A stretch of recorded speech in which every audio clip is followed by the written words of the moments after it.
Alright guys, it's Jesse, Iowa Audio Review. Today I'm going to be looking at a classic bookshelf speaker that has been around for quite a while. I want to say possibly since the early 2000s, one form or another. It's the BIC DV62si. This speaker's been around for quite a while. I think it's maybe had a few slight changes here and there through the years, but it's still available. And the reason I picked it up is because I've been doing a lot of budget bookshelf speakers, and this one is amongst the largest of them, and it's 120 bucks. So it's probably the only bookshelf speaker of this quality, this size, that's really $120. I've been checking it every now and then, and it's been staying at a steady $120, so it does not seem like a sale price. It's been $120 on Amazon for probably 2 months now. It is a classic. It doesn't seem like it's gotten much attention in the last few years.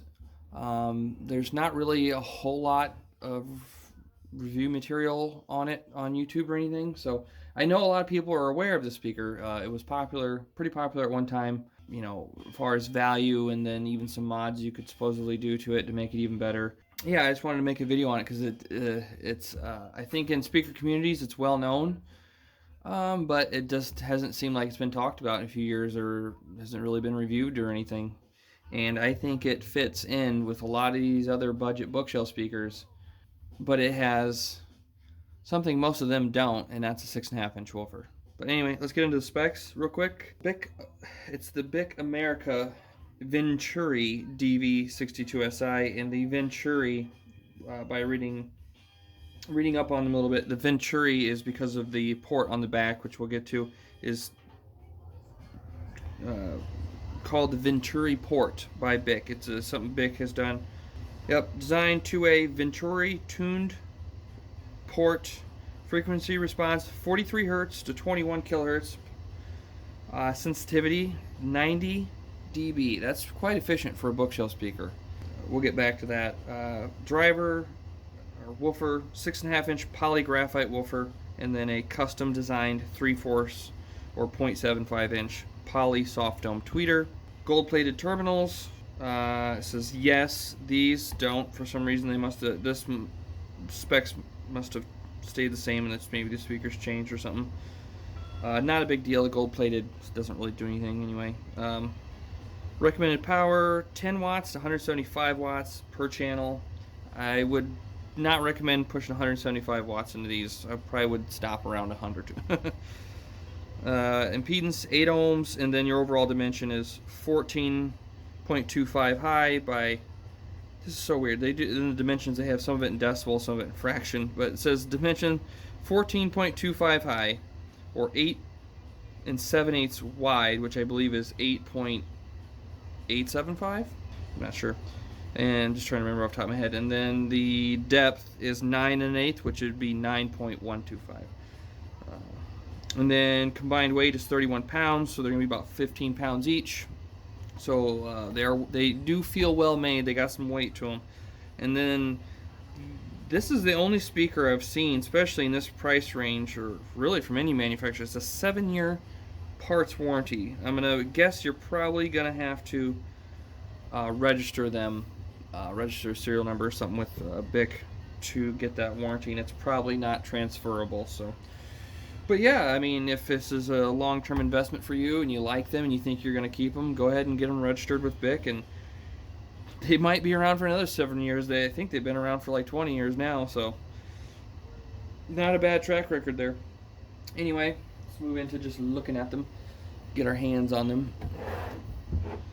First thing I noticed in the pictures, they look more black, and the pictures don't really do justice because it seems like all the pictures of these things are like 20 years old.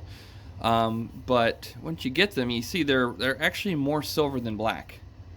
They're like silver with black wood grain, which is interesting. I actually like it a lot. I thought they're gonna be more black with maybe a silverish tint, but they're actually more silver, and then just black wood grain accent, which is kind of cool. I've not seen this on any other speaker.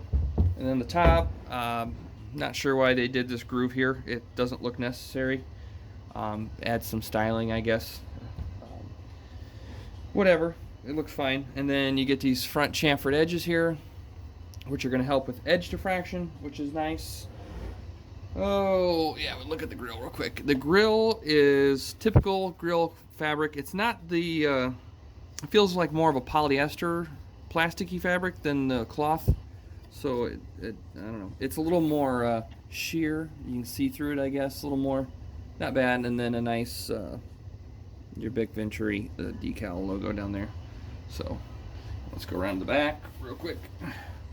There you go, BIC DV62si, nominal or normal impedance, 8 ohms, design engineered in the USA, made in China, certified best value performance. And if you're wondering why the terminal plate is upside down, that's just something I do. Let me grab a pair of wires here. If you have pets or kids, like I do, or both, like I do, speaker wires, depending on what you're doing, seem to get tripped over or whatever. Or animals get behind stuff and cats try to climb stuff. So normally your speaker wires, so I can maybe tip that forward a little bit, will come up and they're the other way and they go in like this, and then the wire has to hang down like that, and then kids pull on them, cats get caught on them, whatever, and it's always pulling down, and the wires can't come out, or somebody trips on the cord, the wires can't just come out. It'll yank the whole bookshelf speaker and everything right off the stand. So what I do, because this has happened more than once, is I put them in upside down like this, and that way if something gets caught on the cord and pulls on it, they just come out.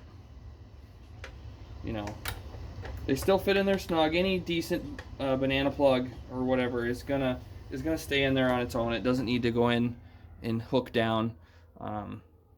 So this has actually saved my bookshelf speakers, and I've even had a tower speaker get knocked over because someone got caught on the cord and it pulled, because the terminal cup was more up towards the middle instead of down at the base, and it pulled the whole tower over sideways. It's just madhouse sometimes. But yeah, somebody gets caught on the cord, or a dog or something gets behind something when it's playing or something and gets caught on the cord, the cables can just be pulled out. These aren't the best example because these are locking banana plugs, but typical banana plugs that pull out a little easier will just come right out, and hopefully your speaker will stay on the stand and not go crash into the floor. So that's why the terminal cup's upside down. Unless you run wires directly in, bare wire, and then tighten it down, or you use spades or something, then you have to probably want to leave the other way, but I pretty much only use banana plugs. So anyway, like any other budget speaker, I've actually seen it on a lot of mid-price speakers too. The binding posts are nice, but they're too short. They only accept about half to 2/3 of the actual banana plug post, which is okay. It's better when it's deep enough to accept the whole plug for more contact area and just more strength, I guess, however you want to look at it. And then this is the port they're talking about, and then you can see in the top of the port there's this bulge in the top of the port. Just Noble port, but then it's got this bulge up at the top. That's the Venturi patent or whatever they're talking about. Anyway, grill held on with just the typical plastic nubs, like always, plastic frame grill. Nothing crazy there. Ugh. And yep, rubber nubs hold it in. And then there's your 3/4 or 0.75 inch soft dome tweeter. Very nice. Not flush mounted. I don't know. I'm sure they could. I'm not sure why they didn't. Probably just, I don't know, maybe it did save them a little money, or they weren't concerned with it. This Sphero fluid cooled thing, that could go. If they were to do a facelift on these, you could get rid of that. The Sphero fluid cooled thing's not like breaking technology anymore. When I see that, it kind of tells me their age and when these were designed, or when somebody thought that was cool. It's not necessarily cool anymore, or cutting edge. But still a very nice tweeter. And then there's your polygraphite 6.5 inch woofer, which is kind of cool. It's got this holographic kind of look to it. It's a little bit bumpy. I don't want to scratch it. You can kind of hear it there. It's like kind of feels like if you ever run your fingernails across one of the old big screen TVs. It's kind of what it feels like. The kind of bumpy, but it looks cool. Looks neat. Very shiny. Nice soft rubber surround. And then one of my favorite things, all speakers should do this. Instead of using solid dust caps, these nice soft, I don't know they're like a kind of a rubbery, soft latex dust cap so the kids can't poke them in. Very nice. Wish everybody would use those. So that covers the outside. Let's take a look on the inside real quick. Okay. Pop the tweeter out. All right. Nice. Like I said, just seems like a decent basic tweeter. Not much for part numbers or anything. Who knows who makes it, but it seems like a decent little tweeter. And it does have a nice gasket on the back of the faceplate here. It's nice.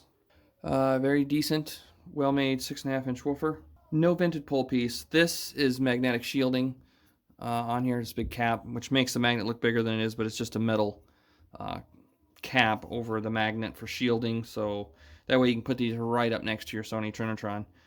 But at first I thought it had a vented pole piece, but if you actually look in there, it's not vented. Camera doesn't always want to focus. But anyway, yeah, shielded. The tweeter doesn't seem to be shielded. So maybe not. Maybe don't put them by yourself. Yeah, I just looked over the thing again on BIC's website. It doesn't say they're shielded, so don't put these by your Sony Trinitron. Anyway, yep, nice stamped steel 6.5-inch woofer.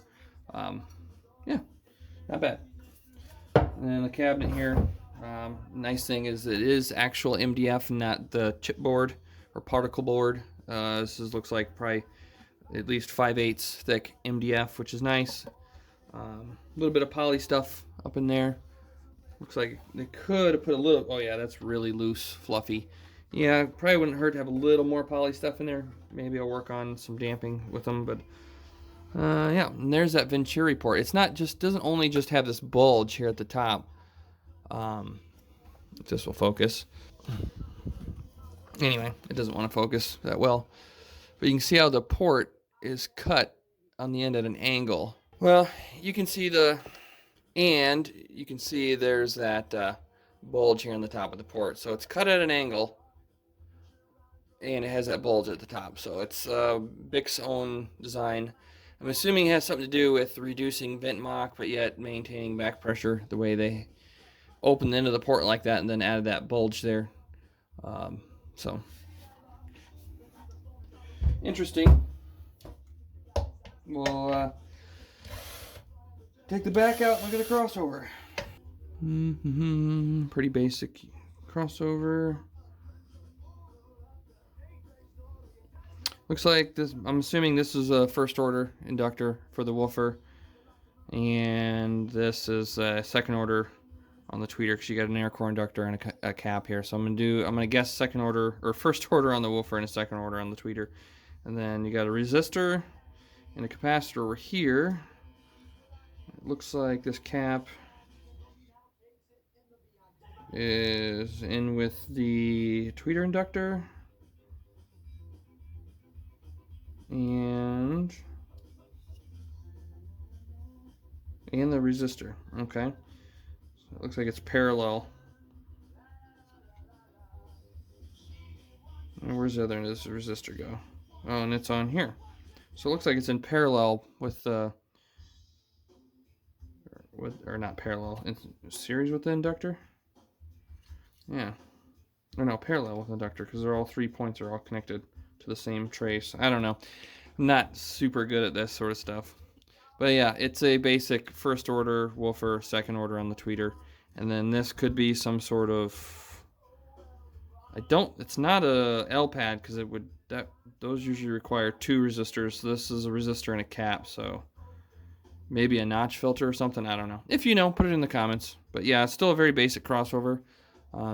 Stuff like this, possibly this is what was being improved in some of the mods that were being done in the past. So if I get time, maybe it'll be something I'll pull these drivers out and I'll connect them to my DAT's V3 system and take measurements of them and everything and just build entirely new crossovers for them. So, but until then, they're just gonna stay this way because I got other stuff to try. So Anyway, I'll get them put back together. We'll get them set up over on my stand and do some quick measurements and then listen to them.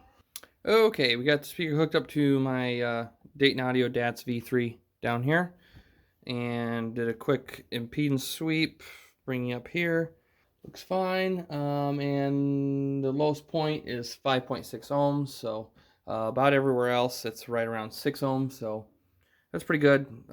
Should be easy for most amplifiers to drive this speaker. So also did a RU sweep with my Dayton OmniMic V2. This is at 1 foot on axis, 1 foot away, in between the tweeter and woofer, kind of right in the middle. Not the flattest response, but not terrible. For some reason, I looked at some other people's measurements. Theirs were a little different. I did it at 1 foot to try to minimize room effect as much as possible, but I have a bit of a peak here at about 150, but that could be pulled down with an EQ, and then another little bump here right around 300, again, could be pulled down with an EQ. This is not too bad, and then this right here at 3K is looking like where the crossover is. The woofer is coming down, the tweeter's picking up, and then the tweeters, as you'll notice later in the sound demo, these are very bright tweeters, and then you can see them peak up here. I'm going to guess, like most tweeters, they're probably somewhere around 90 to 92 dB efficient, and then the woofers are probably only like 85 or 86, maybe 87. And I didn't see a Zobel, I didn't see an L pad in there anywhere to kind of bring the tweeter down, because you want the tweeter and the woofer to be pretty close in efficiency. Otherwise, the tweeter is going to be louder. If your tweeter's 3, 4, 5 dB louder per 1 watt than the woofer, it's going to be noticeable. So I don't know if it's terribly much more efficient, but it does seem more than the woofer, and I think that's where these are getting their 90 dB sensitivity. The tweeter might be 90 dB, and that's just what they're going off of, and then say the woofer is 86 or so it's not too far behind, and they just didn't want to put an L pad in there. So yeah, but a lot of this, nice thing about having a mic system like this in RU is a free software, is you can measure it, and if you're going to do this in your room, you would move the microphone back probably closer to where you're going to sit and get your measurement, and then from there you can go on your EQ, and you can use your EQ to pull this down, pull that down a little bit, and maybe move that up, bring this down, and just kind of flatten that out, and then see how it sounds. It's a lot easier than rebuilding a whole new crossover, but all that's debatable. Depending on what I'm doing, a lot of times I'll flatten them out, either using a free program that I like. I can do it with the mini DSP has its own EQ, parametric EQ. Obviously, I can go and flatten all that out if I want, but if you don't, you can get a program called EQ APO. Yeah, it's called EQ APO. You guys see all that? The bottom down there's not so much important, but yeah, you get a gain component here you can enable or disable, and an EQ graphic EQ component. You can do 15 band, 31 band, or variable. I usually just use the 31 band. And the nice thing about it is you can get all this set.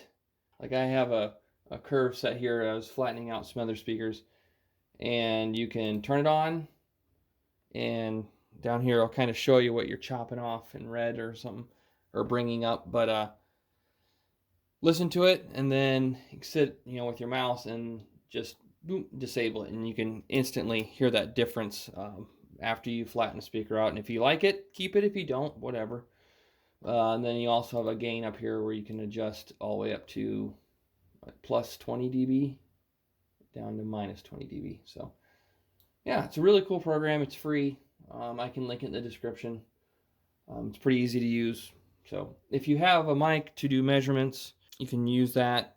But if you don't have a mini DSP or something, you can just use a program like this in Windows to EQ all your stuff out. So I think that's going to be it. Let's move on to the sound demo. Okay, we'll go through a few songs here. I have them up there with the Sony CS5 just because I've used them against pretty much every other bookshelf speaker I've tested, just because really for the money, they can't be beat. Their performance per dollar is just, and it's usually because they're on sale. They usually are on sale for $73 at the lowest, sometimes $100 or $120. But even at $120, they're a very good deal. And $73, they're untouchable. And they don't do too bad. They're not perfect. They don't measure perfect, but they do measure well. They sound quite good. Everything considered, they're probably the best budget speaker out there overall. I like to use those as a comparison. A lot of people like to think I just think they're the best thing ever. They're great. I don't think they're the best speaker ever, but they're a very good speaker, especially when you consider their cost. So these, that and the Sonys are on sale all the time. I don't think I've ever seen them at their MSRP price. I think is $150, and I think I've always seen them at least $120 or less. So the BICs are also $120. That's the only price I've really seen them at. But they are a little bit bigger. You get a 6.5-inch woofer, and instead of a 5 1/4. So it is a little bit bigger bookshelf speaker. So if that's going to be an issue, maybe you can't consider these. But I still consider them definitely bookshelf size. To me, the 6.5-inch two-way is more of a normal bookshelf than some of these smaller speakers. But you're getting a little more speaker, arguably. A little bit better cabinet construction. Sound quality is going to be subjective due to your ears, your room, your amplifier, your source, amongst many things. This is not a fidelity test. This is just for fun. We're just going to go through a couple songs, but it's mostly to also demonstrate that the efficiency of the BIC and the kind of the brightness of the tweeter. I've compared the Sonys to a lot of the other speakers because the Sonys have a very full, pretty even but full sound to them. That's pretty pleasing. In a lot of my other videos, when I switch between the Sonys and other speakers, the Sonys just seem to come alive and make the other speakers just sound small and flat. That's another reason I like the Sonys, is they seem to do mid-bass and mid-range quite well. So they tend to kind of seem more full and lively than other speakers their size. That's not going to be the case with these. I think the BIC actually kind of overpower them. But yeah, we'll go through a couple songs. You should be able to hear the brightness of the tweeter and the higher sensitivity of the BIC compared to the Sony. So it's not a fidelity test, okay? Pick some random stuff here.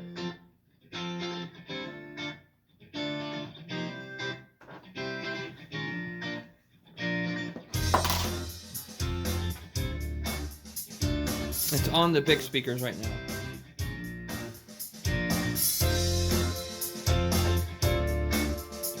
Switch to the Sonys.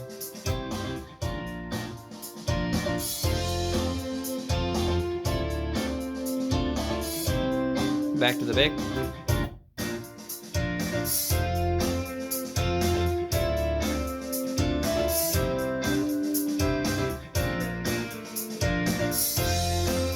Now the Sonys.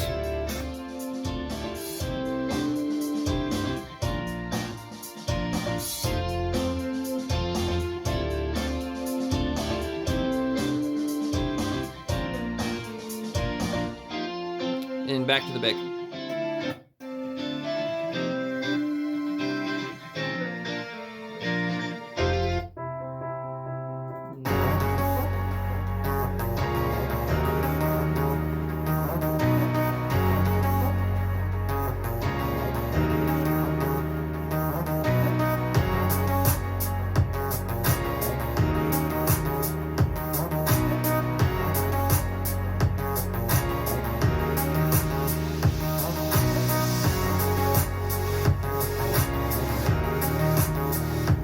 Switch to the Sony.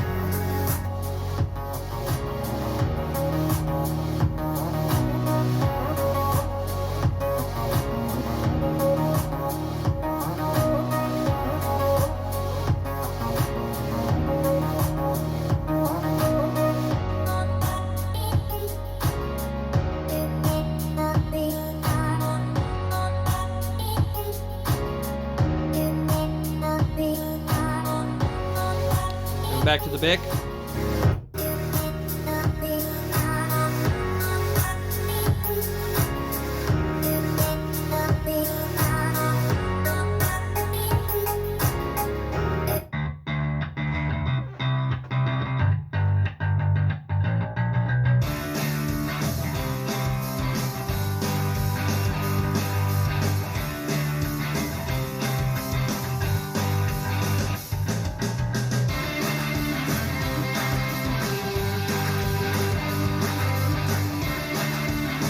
Switch to the Sonys.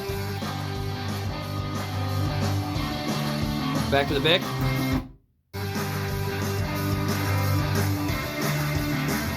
Back to the Sony. The BIC. And the Sonys again.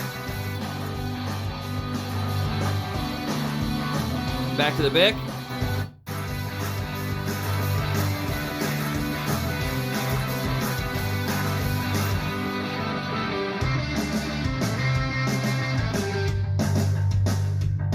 To the Sonys.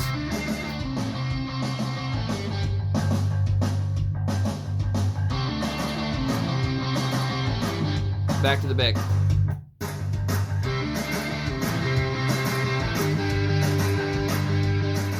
Anyway, you should have been able to hear the difference in the two. It's almost like what the Sonys were doing to a lot of other speakers, the BICs are doing to the Sonys now. Other than the BICs still don't have quite as much mid-range, as you can see a little bit in their frequency response. They're not really pulled up in the low end much, but the tweeter is definitely up.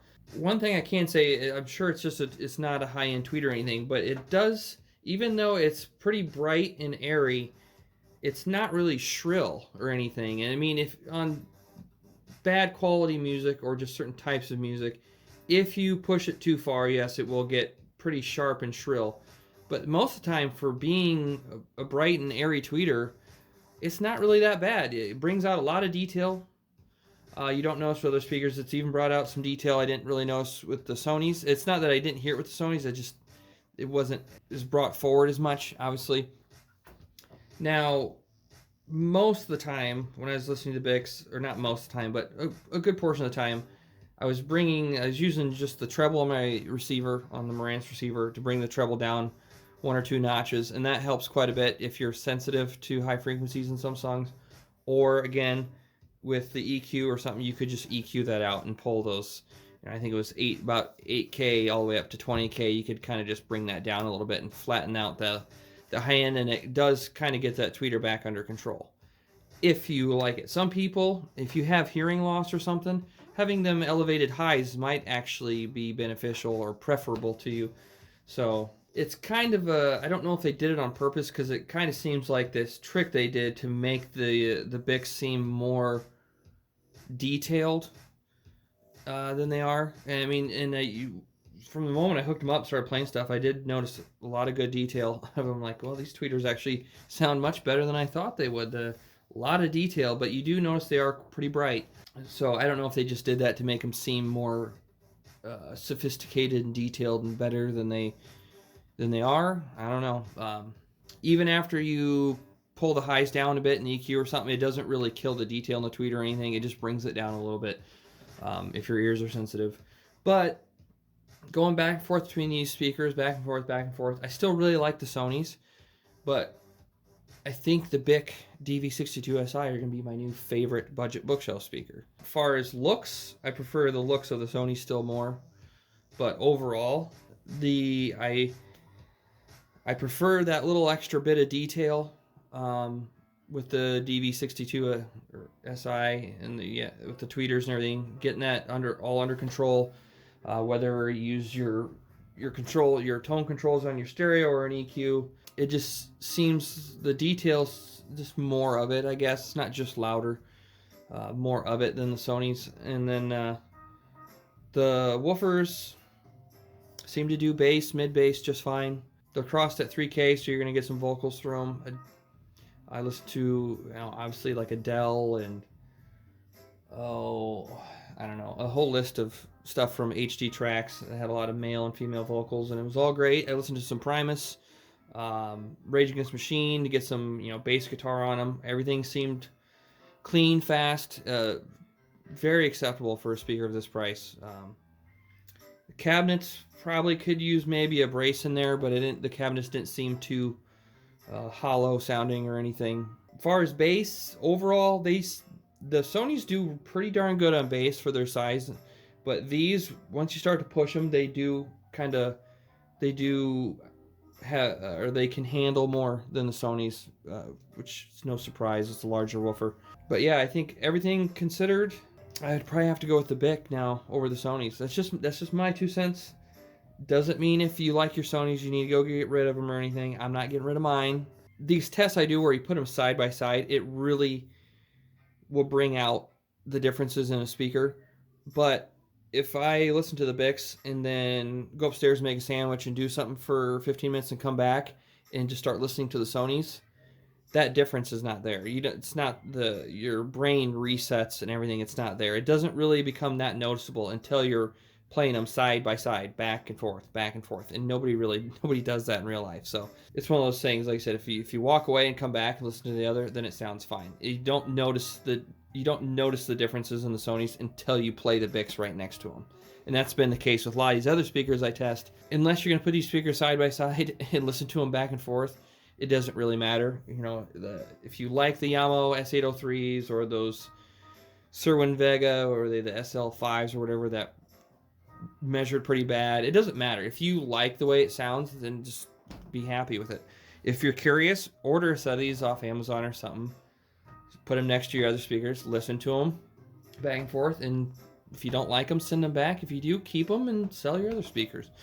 A lot of this, you can't, even coming from a reviewer, I'm just giving you my opinion with my ears in my room with my amp. A lot of it's not going to translate into your situation when you buy them. So the only way that you'll know if you're going to like them is to buy them and try them. And that's what people used to do with audio, not so much anymore. Amazon's pretty forgiving. Most websites or anything have a 30-day or whatever return. So if it's that big of a deal, just buy a set and try them. If you don't like them, send them back, whatever. So I think that's going to be it for this one. Any questions or comments, you know where to put them. You can follow me at Iowa Audio Review on Instagram, and I think I have an Iowa Audio Review Facebook page. I'm posting pictures and stuff that I'm working on. Those big Kenwood MV7s I've been working on. I got some pictures of those on there, kind of the progress on those, and then just other little things I'm tinkering with. I try to post on Instagram, so if you want to see what I'm up to, you can follow me on there. Don't forget to like and subscribe. As I do, my channel is not monetized. I don't ask for anybody's money or anything, although I've thought about it. If people want to make donations, I'm not there yet. Right now I'm just doing it for fun and as a hobby and just kind of share the fun of it all. All right, see you later, guys.